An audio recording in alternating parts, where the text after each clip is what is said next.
Kia ora everyone, ko Bill Habtakawinua. I'm a Kaifatu Matua, lead advisor at Matatu Aotearoa.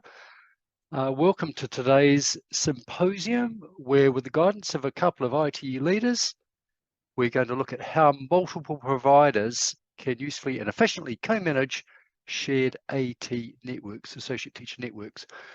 So just looking backwards for a little bit to see how we got here today. Back in late April, with the help of Karen Aston of Massey University and Amanda Perry of Laidlaw College, we had a look at how associate teachers and evaluative lecturers can work together to arrive at accurate and unified placement assessment decisions for student teachers. And it was so well received that we made a commitment to look further at how we could look at associate teachers and the work that we do with them for placement, efficient student teacher placements and good operation there.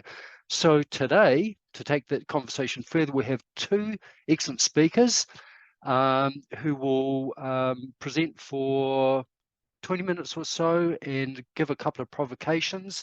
There'll be some breakouts after that where we can dive into the provocations, and then we're going to come back together in a plenary to conclude and share some of our thinking. So it gives me great pleasure today to introduce the two speakers who will be known to many of you. We've got Mary-Liz Broadley of Open Polytechnic Te Pūkenga and Lee-Anne Turton of Unitec Te Pūkenga. Mary-Liz is a senior lecturer ECE at the Open Polytechnic, and her 35-year teaching career has been dedicated to advocating for quality early childhood education for all infants and under 5-year-olds.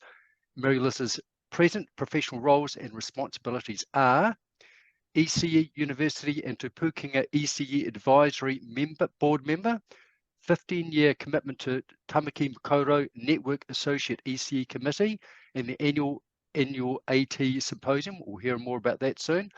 An active ECE researcher, especially around building kaupapa Māori into education, Ako Aotearoa Award, NZQA Monitor, board member for Holy Cross Primary School Board, Te Pūkenga Interim Staff Advisory Committee, and Te Puari Akoranga National Academic Board. Lee-Anne is a senior lecturer and program coordinator on the Bachelor of Teaching ECE at Unitec Institute of Technology. She's been a member of the Associate Teachers Symposium Committee for over 10 years. Lee-Anne has worked alongside associate teachers and student teachers in ITE for around 18 years. Her master's research focused on early childhood visual arts pedagogy using arts-based research methodology. Other areas of study include educational leadership, digital and collaborative learning in higher education. Her research interests also include innovative assessment in ITE, ECE visual arts, small world play, loose parts and sustainable play resources in ECE. So over to you, Lee-Anne and Mary-Liz. Thank you for being here today. Kia ora koutou, ngā mihi nui, ko Mary-Liz Broadley, aho. Kia ora koutou, ko Lee-Anne Turton Te Pūkenga. Thank you for having us here, and thank you for that introduction, Bill. It's great to have an opportunity to share our kōrero today. So over to me. First of all, we want to welcome and say a big welcome to those in primary school and secondary school here today. We're a collegial bunch and we all do our best for children and particularly for associate teachers. So we hope that you get something out of this to take into your communities. A little bit of the history. The Tamaki Makaurau ECE Teacher Education Providers Network was formed 15 years ago in 2008. Our network brings together early childhood teachers from initial teacher education providers and is committed to supporting all our associate teachers within the Tamaki Makaurau region. The role, as you know, the role of associate teacher contributes to essential voice to the mentoring and assessment of our student teachers. We've worked as a collective. We've come together and annually we have provided a symposium for our associate teachers. Some of our associate teachers have travelled from Whangarei, kia ora to the north, and down to Hamilton and Tauranga in the south. Our supporting organisations take turns to host this hui. We gather about 80 to 120 associate teachers for a fun full day of professional learning and networking. Our presentation will share the timeline of our Associate Teacher Symposium and showcase the Associate Teacher's voice and for future professional development opportunities. Kia ora tātou. So, firstly, we just need to move the slides and then we'll come on to who's been behind this great network. There's all the providers. We thought about listing all our colleagues that have been over the years, but there's just too many. It would take up a lot of time, but you know who you are and we're always grateful to you. So what's our kaupapa? We are committed to putting aside institutional barriers and power struggles. We work together as a collective, and also especially important, we're competing for practicums, but we're not competing against each other. And so the vision for us, and I'm sure this resonates with our colleagues in primary and secondary. I don't think this vision is foreign to any of us. The IT programs value the significant place of authentic partnerships within the shared responsibility of student success. Within ITE, the role of the associate teacher is essential to the design, to the delivery, and the assessment of our student teachers. Basically, we really need them, and we know it. In the past, individual providers had a sort of ad hoc approach to design and delivery of AT professional development. And so we discussed this in 2008, and we recognised this opportunity to have greater collaboration to maximise the AT experience with PD. So then we did some recent research, and this confirms ATs are seeking greater continuity across our providers. We recognise that many ATs work across several institutions, and this places demands on time-poor associate teachers who have to attend to our different students with maybe different kaupapa. Kia ora, Mary-Liz. So in 2019, the Teaching Council set out their new requirements for ITE with a greater focus on partnership. And this just further sort of consolidated the work that we were doing and supported the kaupapa that we have. So as graduate capabilities are proven in the real world settings, it's crucial to build those responsive reciprocal partnerships between ITE and ECE practitioners.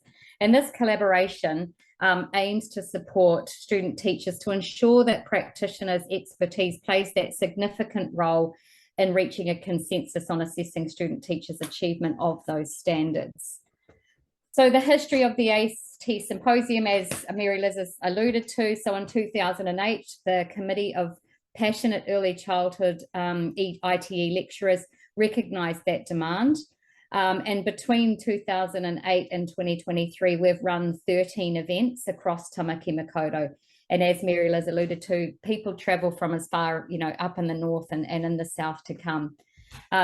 So our 2023 symposium will be hosted by our team at MIT this year in November. So the ITE providers contribute a koha towards the running cost of $350. And then all associate teachers pay $25 per person just to attend. So we feel that this is a realistic cost that individuals could pay should centre budgets not allow for them to attend.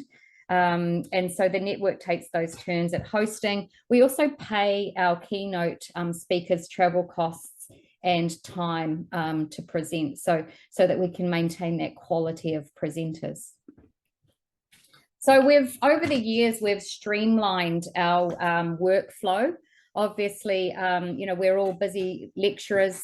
We have, full-time positions and researching and things like that. So this is sort of always just a little bit of an add-on. So we've got a great Excel spreadsheet with a list of jobs. It's very much distributed, and we sort of share those jobs. And towards the end of the planning session, we all pull together to set up the venue, but most of this is via email. We might have one or two lunches just to make some final decisions about the event. So I just thought we'd take you through a typical day, and let me say that when 2008, we didn't have any money. So we have grown in time with our resourcing. But actually, Peter Lind from the Teacher Council opened our first hui and gave us some treats. And then our providers have come along. So we have been established, but we did not have any money in the beginning. But that didn't seem to matter because we had passion.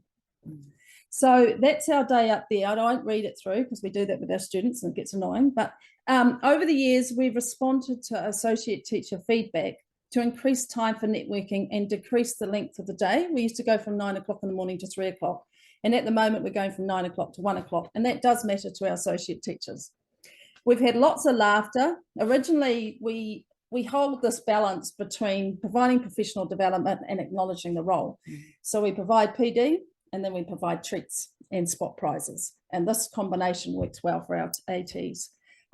So initially, we thought our associates would like registrations to research conferences and journal article subscriptions. But no. We got feedback that they'd like things like grocery vouchers, well-being articles, gym memberships. This has been on, we've actually got some of these donated, massages, bamboo pillows, book vouchers, petrol vouchers, and our ultimate prize over the years has been, and you have to stay to the end of the hui to get it, to be in the run, just for OTs, has been a weekend for two in a city hotel. And over the years, yeah, it's been a tremendous fun actually to do all this and bring the audience in. We have been honoured to have a keynote. We've been honoured over the years to have the support of our community.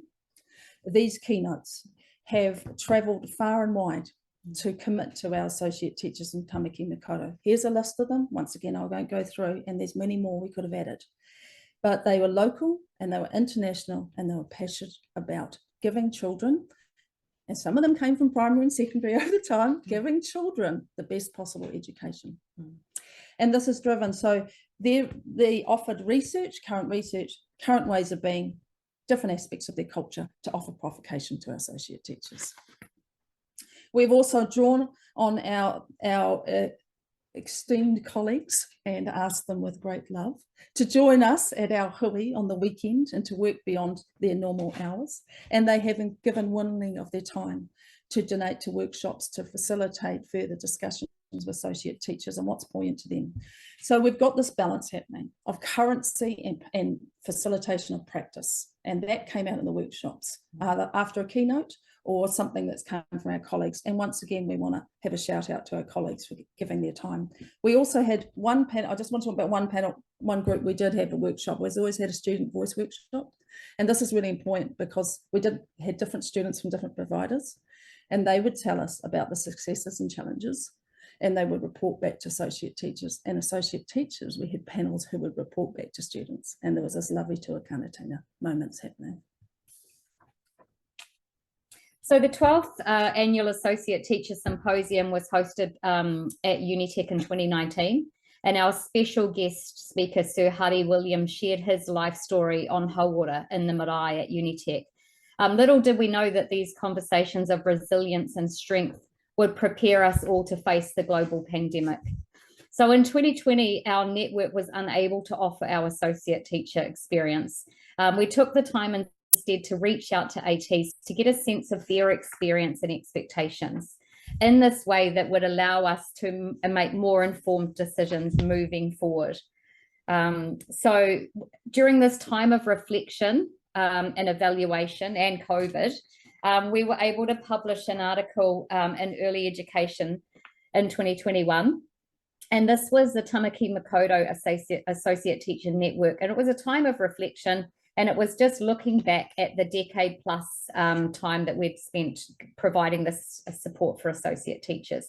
So the following slides will just highlight a little bit of the research and the associate teacher's voice about what their expectations are from IT providers and what they need from us as a collective to ensure that their role is made easier. So some of the key ideas for us, for IT providers to consider, was that associate teachers wanted a greater continuity across the providers. They wanted clearer communication about ideas around fairness and transparency when they have a student on practicum, especially in relation to the expectations of the student teacher and the task work associated with the practicum placement. They expected student teachers to be well prepared for the practicum, and they were beginning to express concerns about workload required for mentoring and assessing student teachers. And we've noticed, with post-COVID, the increased teacher shortages and other things impacting on the work-life balance of associate teachers, that there have been more challenges in finding this time. ATs find it most difficult when student teachers are not meeting expectations or are challenging. And they wanted more clear guidelines on how to support the student teachers when this is happening and how they can get in touch with providers to ensure that the support is put in place. So talking with being on a school board in primary school and having a sister-in-law as a secondary head teacher, I don't think these the associate teachers' perspectives are different from the early childhood ones. So I think we could all link in there and see associate teachers value the opportunity for ACO-based relationships with student teachers. They're viewing professional experience as a mutual learning experience. They recognise the value of providing a learner-focused experience that allows student teachers to engage in reflection and critical thinking. They know that they need to prepare the next teachers for children. They have this kaupapa of, we want to have the next generation. This is succession planning for associate teachers, but they want to also feel recognised and valued, and this is something that the ITE, our leaders might need to consider in the future, that the importance of this role with time poor associate teachers and the financial recognition for this role. So what do they require from students? Open mind, open heart, I think. Engage with the diverse philosophies and experience. Recognise there's no one way to do something. Reflect on established practice and favour extending learning moments. Demonstrate respect and responsibility through being conscientious about meeting their learning outcomes, the written as well as the practice. So we're thinking about the future of these ITE partnerships. And in response to our research survey, there was an increased interest in online delivery of training, including webinars. And there appeared to be a reduced interest for face-to-face delivery from providers. We wonder if this is in response to COVID and people are more likely to engage in these sort of bite-sized PD opportunities. However, we seem to have had a renewed interest in coming on the day, so ticket sales are up for that November event. They want us to share the research, reading, theories and ideas for their own learning, so they see that partnership is key in informing associate teachers' learning. And they want us to provide clearer, more transparent communication of expectations, as well as supports for student teachers who are challenging or not succeeding. So this is an expectation that associate teachers need this support from us. There's that stronger core for the clearer, more transparent communication. So where to next for the AT Symposium 2023? So we are still committed to providing these annual associate teacher events in responsive ways. While we do enjoy the online platform, if anyone's been to one of our associate teacher symposium, our committee really enjoy the show, the day. It's a reward for us, and the networking opportunities that we get are as rewarding for the ITE providers as they are for the associate teachers. But we must recognise the impact of the global pandemic across workloads across the education sector, and find a balance and maybe think of different ways of delivering, or maybe recording some of our keynote speakers and making these available. We'll continue to develop these genuine, responsive, reciprocal relationships with ATs as key partners in ITE. And we'll continue to look for further opportunities to collaborate with research, as we really enjoyed getting the associate teacher's voice into our planning and into our committee kaupapa. So November, we've got a pretty impressive lineup for our AT symposium. We've got Dagmar Dyke, and she is let me just find my notes, Tongan German artist, teacher, researcher, art educator, social justice advocate. Dagmar will be discussing her research around affirming Pacific success as Pacifica. And our second keynote speaker is Kimberly Crisp. She's an early childhood teacher. She studied at the Pickler Institute in Budapest and founded The Nest, a Pickler-inspired, highly regarded kindergarten. Kimberly will be discussing the highest form of being a professional as being authentic, and her experience in mentoring present and future generations of kayako. So we're really honoured to have these two guest speakers lined up, and they'll be attending, and you can see a little bit there. That's from our flyer from our AT symposium. So this brings us nearly to the end of our presentation, and we come to some wonderings. We wonder how this model can be replicated across the ITE sector, and because we always do things on the hop. If those in Auckland would like to visit us on the 26th of November and see how this happens in action, we're happy to meet up with our primary and secondary colleagues, because we see that we are all one whānau.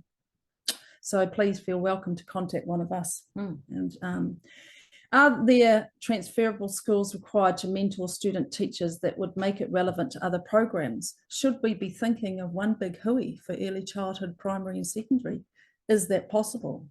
Wondering I'd like to explore, by the way.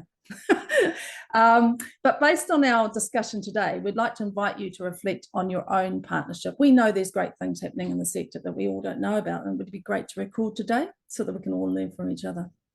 So, number one, how does your program design authentic professional learning opportunities for associate teachers to support high quality experiences for student teachers? And number two, and you might get there, given that we like to talk, how could your program partner with another ITE provider to develop quality professional learning for associate teachers? So that's us today. We thank you for the opportunity to share our passion, and we are once again grateful for all those who have supported us over the years, and mostly to our shared tonga, the associate teacher. Yeah, kia ora, Mary-Liz. Yes, we just want to reiterate the fact that this is about us giving back. So obviously, you know, the associate teachers receive a minimal amount per week that they're having a student teacher. But this is a way for us to join together to give back and honour that reciprocity that's required in an authentic partnership. Nō reira, tēnā koutou, tēnā koutou, tēnā koutou katoa. Kia ora, korua. Thank you very much for your sharing your information today about the Associate Teacher Network. I have been one of the privileged few to attend, and it was definitely fun and amazing speakers. So I'm looking, yeah, if you have an opportunity to participate, then take that opportunity. And really good to see that you made the most of that little reprieve from organising an event to do some research that you're able to share with the wider ITE whānau, and give us some ideas on how we might strengthen our own approach or become more connected, because we all have the same, I think everybody we've spoken to has the same challenges and the same questions come up again and again about how do we manage that, or how do we support our ATs best we can in that ITE space. So we're going to be moving into breakouts now, and you'll have an opportunity to discuss what you've heard, but also to look at those questions that have been raised by our wonderful presenters, which I can't find now, but they'll be shared in the chat for you, and we will. You've got, I think it's 25 minutes roughly to be out having a good catch up with other people from the sector, and we'll share those questions in there. So if you can take there'll be a Google slide, so there's SharePoint, one of those shared documents to put notes in. Please take notes, because then we can actually share them with each other at the end. Also, if you can nominate or volunteer, even better, to share back for you on behalf of your group, that'd be good. So please take note of which group you're in, so we don't have to hunt you down later. And hopefully we'll see you in there. Enjoy your conversations, and Maya will send us off into our breakouts now. Thank you. Kia ora, everyone. Welcome back. We had the chance to discuss and ruminate on the provocations that Lee-Anne and Mary-Liz afforded us, and now's the chance to discuss or share with the entire wider group what your breakout room was discussing. So can we maybe start with breakout room 10? Or can someone just throw some ideas forward about what you were discussing, and maybe where you're from and what regions you represent, etc.? How's that sound? You might have to let people know which group they're in. Well, I'll tell you what, well, let's start with room number 1, because I was in it and I know Michael and Erin and others were there. Michael, do you want to kick off and get things moving for us? Okay, yeah, group 1. There was the 4 of us, 2 of us were from Otapoti. And I suppose the things that we have done collaboratively in the past, or the work, is not strictly with a focus on ITE and associates, but more just bringing people together in ECE as a sector. But we're seeing the challenges since COVID of getting people together, and how to do that, and there might be scope for giving a focus to ITE, because we are seeing that finding associates is more of a challenge. People report not having the energy that they did before, and whether we could do that across sectors. You can see the pluses and minuses of doing that, but it's not to say we can't start a call at all about that and see where it takes us. Erin, what did I miss?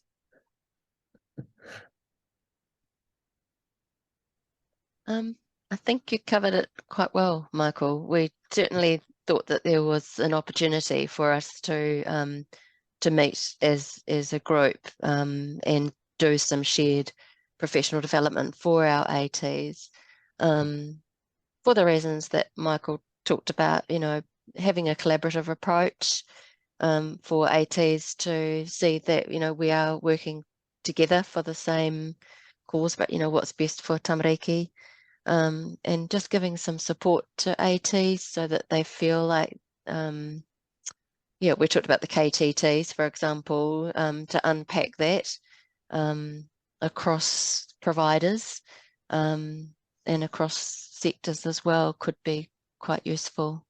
So yeah, kia ora. Brilliant. Thanks, Erin and Michael. Let's jump to room 8. That's Hamal, Karen, Kayla and Trish. Kia ora, ko Kayla Charteris Aho. I work at Unitec Te Pūkenga. Trish, Hamal and I were just sharing what our current practices are in terms of supporting our associate teachers through professional development. Trish from UCOL was sharing with us how they have recently rolled out they're trialling a course. Sorry, I'm just reading notes as I'm going.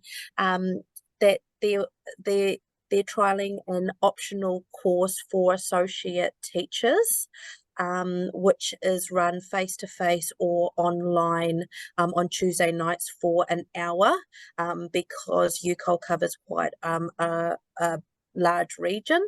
And at the end of this course, that associate teachers are actually provided a certificate at the end. So that also prompts some great, incentive to attend.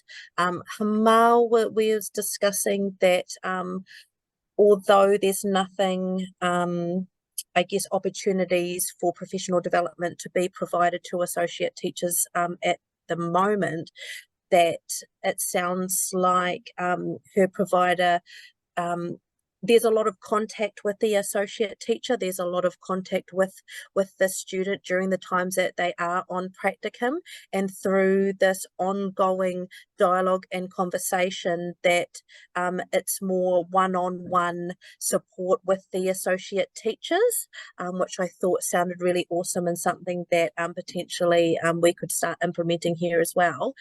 And for us here at Unitec, we have been discussing doing this type of thing, providing our associate teachers with professional development and the opportunity for networking, but we are yet to put something in place. So very excited to hear what everybody else is doing to see what we can be taking on board.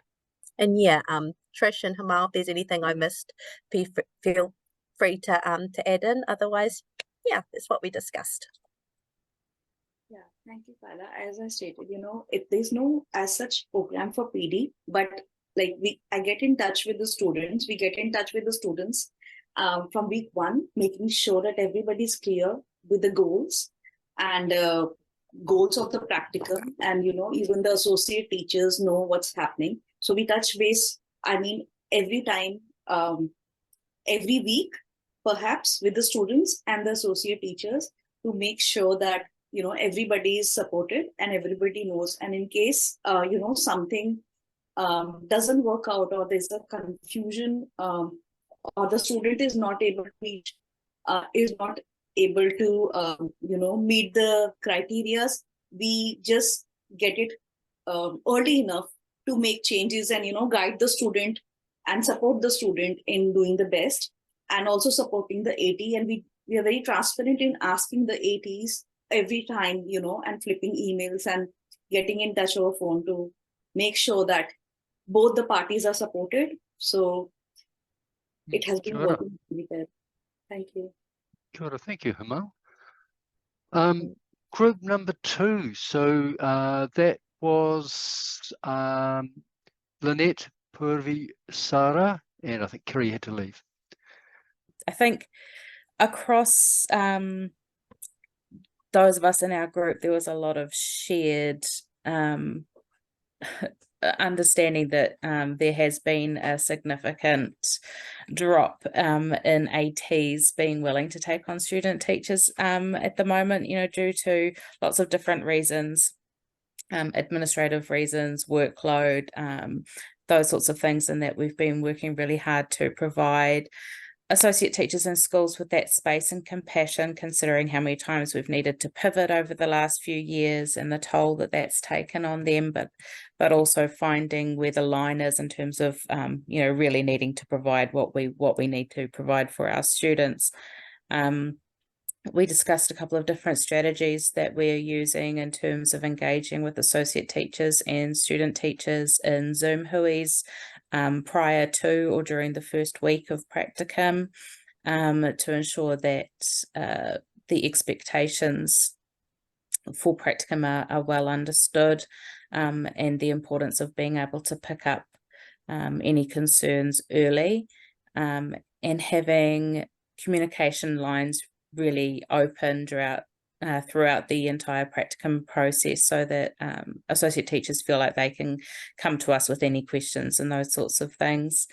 And we did also have a very quick discussion about whether ITE providers could look at streamlining some of the approaches that are sort of inherent to all of our programs. So in terms of attendance expectations and the professional expectations of the student and of the associate teacher, and those sorts of things, so that it's less different information coming from multiple providers, especially for those schools and centres that are working with multiple providers. Having some commonalities would be a good idea. Excellent. Kia ora, Sarah and team. Good health to you, Sarah. Room 7, that's Anne and Carla and a colleague from Christchurch. Yeah, kia ora koutou. We discussed quite similar to what a lot of people are saying here. I think we talked about, probably we've all tried to run different things like evenings or face-to-face prior to COVID, I think that was. And while the people who attend really value it, it's not necessarily really well attended. I was talking about the difference for us with secondary is that we're not dealing directly with the AT. Often we're dealing with the STC, the student teacher coordinator, because of the way high schools are departmentalised. And so they're often our first port of call, and we don't often kind of get, I suppose, access to ATs until we're out doing appraisal visits, unless the AT actually reaches out to us personally. So we've got that kind of added, I suppose, layer there when we're mentoring and coordinating. So we try to run, I've run STC who is this year, where I've worked with them and talked to them about the difference between the role of them and the AT, and it depends on whether the STC sees themselves as a mentor or just an administrator. We also talked, I think there was one of the ECU providers had been providing AT professional development on specific topics like matariki, and that had seemed to be really well attended, and they could do that at no cost. I also talked about and I can't talk to this too much, but our primary clinical educator has created an AT's website where there's digital badging and a certification for ATs, so that they've got something to show for some modules that they work through, and that seems to be really well received out of Massey. For question 2, we've kind of said the same as everyone else. It'd be nice to meet, but like I said, because of some of the differences between how we operate with ATs, it would be really nice to facilitate. I'm wondering if even for Teaching Council to facilitate some opportunities for us to meet within our sectors and to find those commonalities like other people are talking about, because definitely the feedback from STCs and ATs is sometimes because they're dealing with so many of us, and then we all want things slightly differently, but they can probably see the commonalities between us and be like, why don't you guys just get together and give us one form that's all the same, and so that who we're working with, it can be the same thing. So it'd be great to have the opportunity to do that, but we kind of also acknowledged a little bit of the elephant in the room is that there is a little, we're all working in slightly different programs, and there's that little bit of competition between the providers to have students enroll with us, and what we do and how we do things slightly differently. So that was just an acknowledgement of that, really. Hopefully that summed our room up. Good. Thank you, Carla and team. Yeah, really good discussion there. Let's go to room 3. That's Jan, Joanne and Patty, please. I know Jan did a really lovely summary, but Jan, feel free to bring that, to share that summary with us. I think the commonalities of what we were saying, we've sort of, within our group, we had Patty, who was from secondary education. Patty, I think, was it? No, years 1 to primary, years 1 to primary. Sorry, primary. And so it was really nice sort of to hear the perspective coming through from Patty just around her, not particularly. So it was in line with what was happening for associate teachers, etc., but also the wider things happening sort of across the sector as well.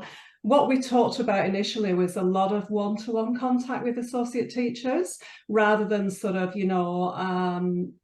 that PD sort of opportunity. Now PD is built into one-to-one as well, but we were sort of like just thinking about how that could be something for the future as well. I'm from Open Polytechnic, so I'm very fortunate to have Mary-Liz, who's got a foot in doing a lot of work with associate teachers, so there has been some progress with that. But I think in general for us as a programme, we're looking at lots and lots of different ways, and reflecting on how we can sort of yeah, just inform PD a little bit more for associate teachers and give back. You know, they give a lot to us, so it is about that giving back as well. Yeah, Jan, do you want to summarise what you got? Jan was from Auckland Uni. I think your mute's on, Jan, as well. Sorry about that. Yeah, I'm just trying to find it now and summarise. Yeah, no, you did a beautiful summary, but Yeah, what was said. Actually, question 2 is missing for some reason. I did write something in question. Oh, it's come back here.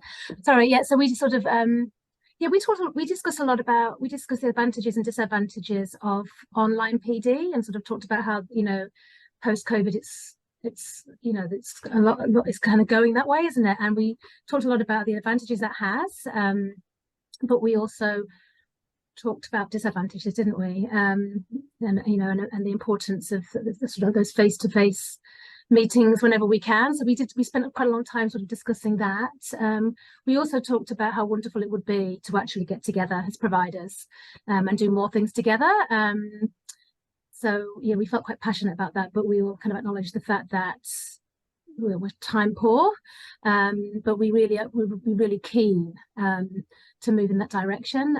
We were very inspired by Lee-Anne and Mary's presentation, and would really like to do a little bit more of that work, but we're just not there yet. Yeah.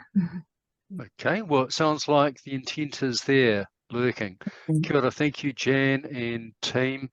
So group 6, it's Avril, Hiria, Joe, Linda, Tahira. Kia ora. We were from Unitec MIT Teaching Council and Te Rito Maioha and Victoria University of Wellington. So we discussed how collaborative approach across the sector will be quite interesting, because there are some differences, but ideally the model is very similar, creating a good teacher.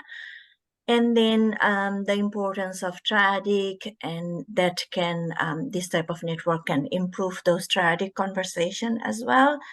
The participant from Victoria University was quite inspired by listening to Mary-Liz and Lee's journey, because they are looking into creating something similar with their advisory group reps.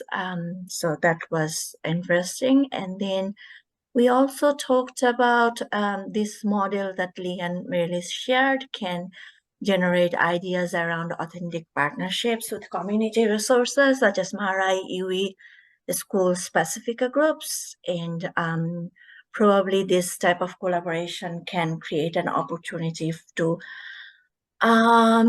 get the special education settings to be involved, and that way all of us, the student teachers, associate teachers, teacher educators, can learn from those settings and apply some of those strategies in our mainstream settings where our students mostly go.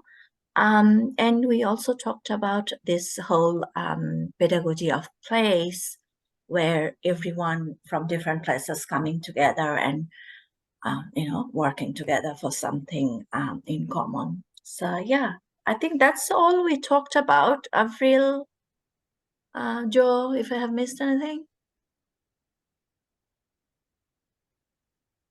Yeah, that will be all for room 6, I guess. Right. Thanks, group 6. And we're moving to group 4, Ashley, Joe, Ruth. Your discussion, please. Kia ora koutou, ko Joe Fletcher tōgenga. I'm from University of Canterbury, and in our team we had Ashley McDonald, who's from UCOL, and we had Ruth Cameron, who's just started with the Ministry in Policy, who comes from a background of looking at social aspects, I think you might call it, Ruth, with whānau, and has come over from Australia. So quite an interesting team, because Ashley's at Te Pūkenga in Palmerston North, and they've just started their teaching qualification, and I'm at University of Canterbury, and we're a fairly old established provider of initial teacher education. So Ashley was coming from early childhood, and I was, because I'm the Associate Dean Academic, I sit across early childhood, primary, secondary, and also Mataranga Māori endorsements. So we, sorry I didn't write much, but I was so much busy talking. At Canterbury, we've had different ways of trialling to get that professional development. It used to be fantastic. We would get heaps of teachers coming in, say 15 years ago, but it's totally changed now. So we're trying to look at different ways. So our latest thing is that we've have our professional practice manager to take a role, and we also have in leadership in that area, and we also have a community development person who is trying to improve our partnership with schools and kura. So that's 2 appointments. We're trying to do it in a different way across those sectors. And then Ashley talked about, which I think it's amazing that their qualification's only been going for just over a year, and they set up a online mentoring course, and then for about 10 weeks, but they found that after a while the participation dropped off, so they're re-looking at that. Seems to be a similar theme, doesn't it, to what other people are saying. And then Ruth, who's come in new to something, which is always great to get that fresh eye, and she said, well, so it seems to me that initial teacher education, and chip in if I'm saying it wrong, Ruth, initial teacher education providers are sort of the people that set up the PD for mentoring. And then that got us into a discussion around what is mentoring and what is PD, and it would seem that for some the PD would want to be helping you, tell you about the intricacies of particular different qualifications. But then I've involved with some research at the moment, and have been for a while, on mentor teachers and what is the role of a mentor teacher. So that's where I think something could be national, and Lee-Anne and Mary, just fantastic work that you've done. I actually captured a few photos of your slides and share that with some of our team. But some of the things is, why do you want to be a mentor teacher? I used to be a mentor teacher, primary background. So when I've just been looking at some of our interviews and trying to get some of the themes. So some of the themes coming through was around mentor teachers is that you need to, some want to have, there's mentors who will want people to be a teacher like them. I have to meet, Bill, with everybody who fails teaching practice. So, and some teachers want the teacher to turn in to be somebody like them. Whereas there's another theory of thought that mentor teachers is to provide an environment where people can grow. And so one of the one was some of the people talking about being a sounding board and giving advice and wanting people to develop their own style. And another one was teaching them about becoming part of that wider school community, or providing a safe environment for the student teacher. Because a big thing, we had a survey of student teachers, and you know, it's a really high stakes situation. And I've just met with about 3 or 4 of our students who've been really good, strong students. First thing they've failed, and it's been their final placement in a 3-year degree. So you know, it's such high stakes. And then some of them feel like they want to give practical advice of how to be a teacher. So when we asked a question around how much mentoring had you had, or how much PD on being a mentor teacher, basically only 1 person had attended something. So basically nil. So people were then drawing back on how they were an associate teacher. So it means that we don't keep moving forward with research-based informed things. Yeah, so reproductive, yeah. Joe, it sounds like your group could keep on reporting. It sounds fascinating. Just aware of time, we've got one more group, and then we've got a bit of business to tidy up before we finish. So I'm really sorry for maybe cutting you a little bit short there. Can we have group number 5? It's Clark, Debbie, Karen, and Lee-Anne and Mary-Liz themselves. Ring a bell? Mary-Liz, Lee-Anne, do you want to report back from your team? Okay, we thought they might have had enough of our voice, but we've ticked off as we've gone what other people have said for this time. But I think one point that I resonated with, and it is that that lecturers are feeling quite time poor around actually working with associate teacher portfolio and the budget that's assigned to this. Because it's, I think, sort of discussion was it's great to have great ideas, but you need the funding behind it and the support of workload.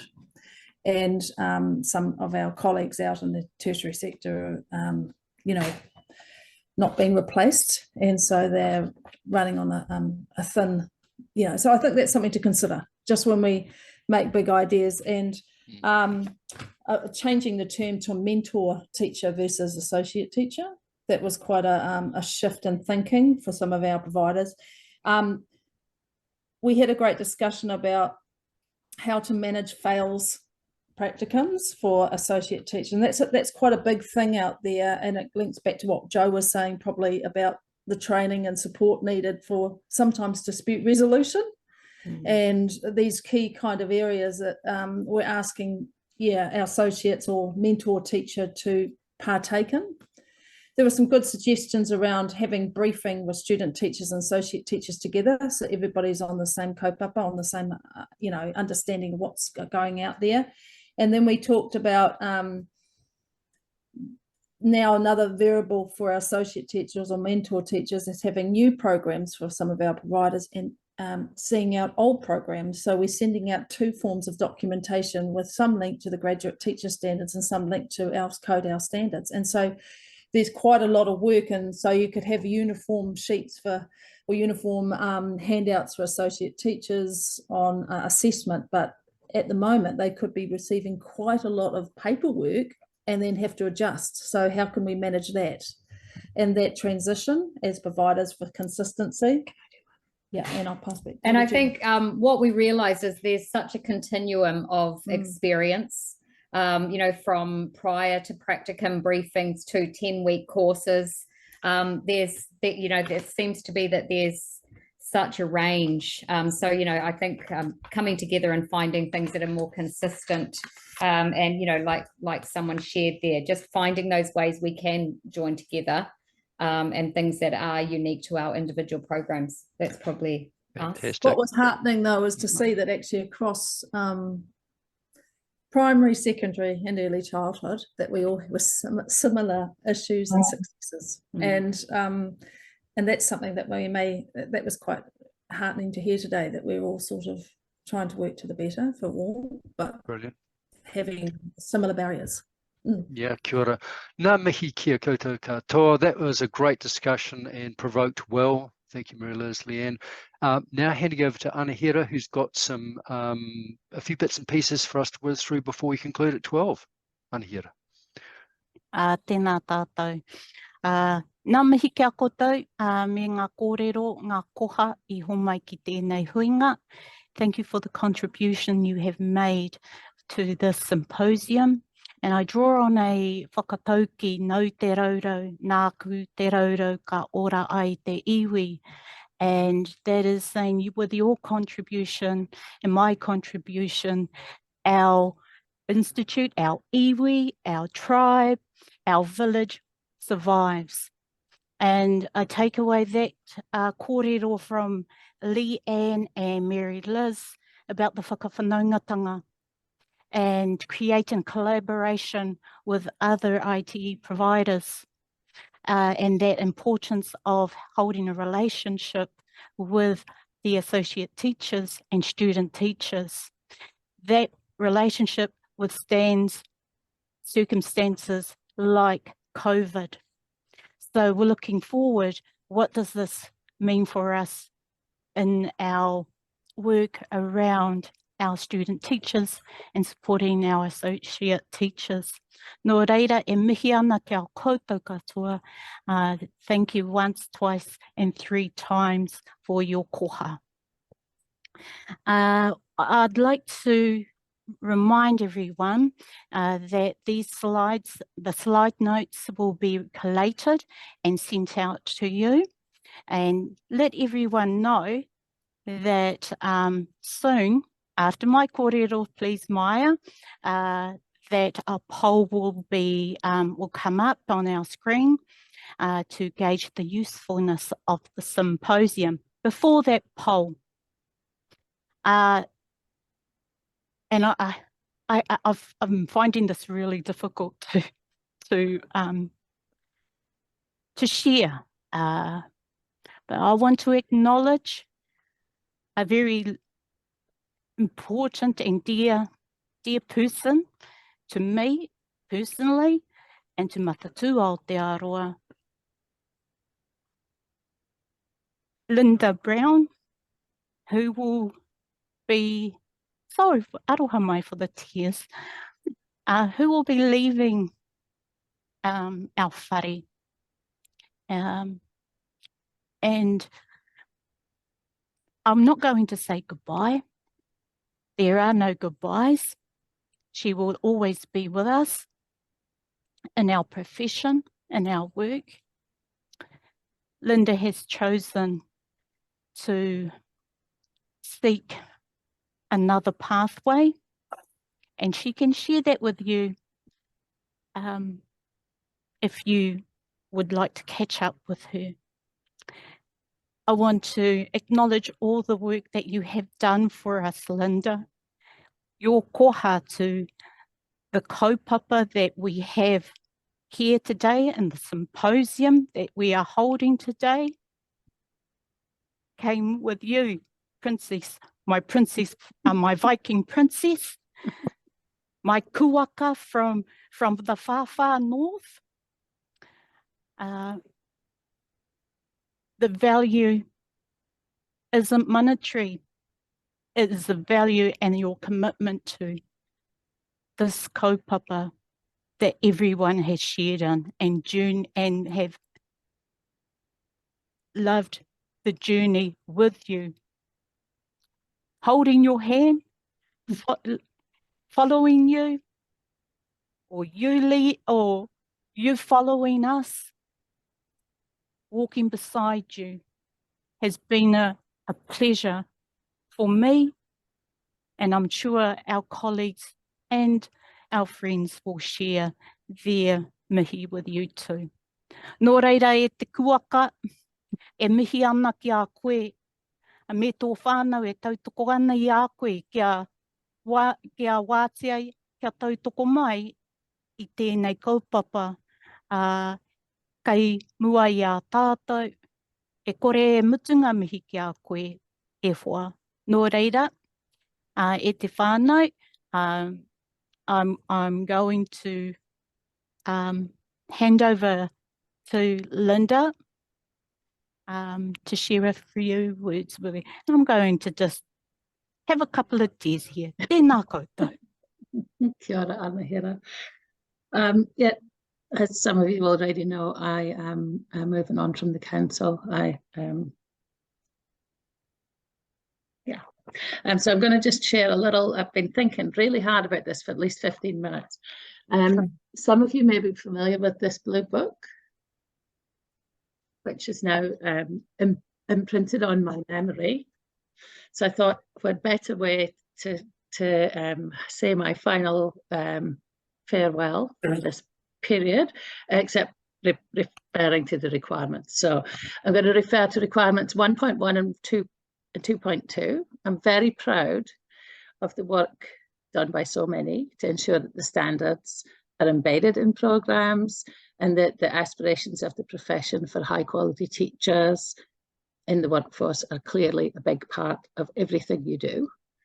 And I'd like to advise you to make sure when you get new staff that you introduce them to the Blue Book, talk to them about how you've got their standards embedded in your programs so that they know the backstory.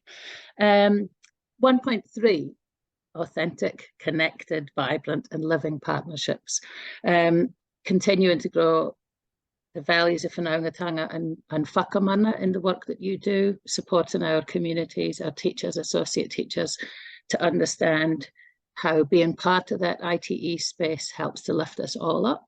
2.3, when I started and read some of the old programs, I was thinking, oh my goodness, these are like a hark back to the 1876 when we had our first initial teacher education. There's things in here that would have fitted in there. And then I look at where we are now 5 years later, and I see innovation, current, coherent, community responsive programs that are just like amazing. You guys have done an amazing lot of work, just fabulous. And we've moved away from that chalk and talk model to classroom-based, engaging, continuous practice models where ACO is at the heart of everything. It's not about the higher echelons of academia and learning your theory and then putting it into practice. That praxis is evident in all the programs, and you can see the depth of academic rigor being lived in the program rather than sitting as an aside. And for all those naysayers who believe that for some reason initial teacher education is a practice-based product which doesn't have academic rigor, they need to spend some time with those amazing researchers, with those people who live and breathe and put research into action daily and share their passion for research with their students. So we have a new generation of people who understand the importance of living, breathing, thinking, and doing research, because it makes a difference to our education system. So requirement 3.6, stop doing research and just keeping it in a box in your desk. Can you please share your research with the world? You guys are amazing. You're doing world-leading, globally important work. And for some reason, we keep looking at other countries for what they're doing, when New Zealand is actually exceptional, talented, amazing research being done, valid and relevant to the world. So stop hiding your light under a bushel and start shining it out to the world. 6.2, this is probably the first thing I did when I came to the council, and it's probably still the best thing I ever did. 6.2, 2 sentences in the requirement. One to do with the testing of Te Reo Māori competency on entry, insistent on monitoring and progress against that for every student in the country. Please don't let that slip. Hearing from monitoring that ITE Kaiako are building their own Reo capability, and hearing from students that they want more. So be brave, give them more. And with those associate teachers who want to support more, open those learning opportunities up to them as well, so that we have bilingual capability in our future teachers, so that we can have that space where everybody who speaks Te Reo has capability to use Te Reo in their learning centres and settings. So ngā mihi kia koutou. To my other kuaka, anehira, he kuaka mā rangirangi. When one rises, we all rise. So looking forward to hearing great things from the sector. And if any of you have got any good jobs on offer, let me know. Kia ora. Well done, Linda. Thank you for everything. Maya, are you able to show the results of the poll? Oh, brilliant. Terrific. Lee-Anne, Mary-Liz, that must make you very happy. Well done. Thank you so much. It's been a great event. Over to you, Talia, to conclude for us. Kia ora, Bill. Kua ea ki runga, kua ea ki raro, e rongo whakairihia ki runga ki a tīna, tīna, haumie, huie, tai ki e. Ngā mihi. Mihi, kia ora. Have a good afternoon, everyone.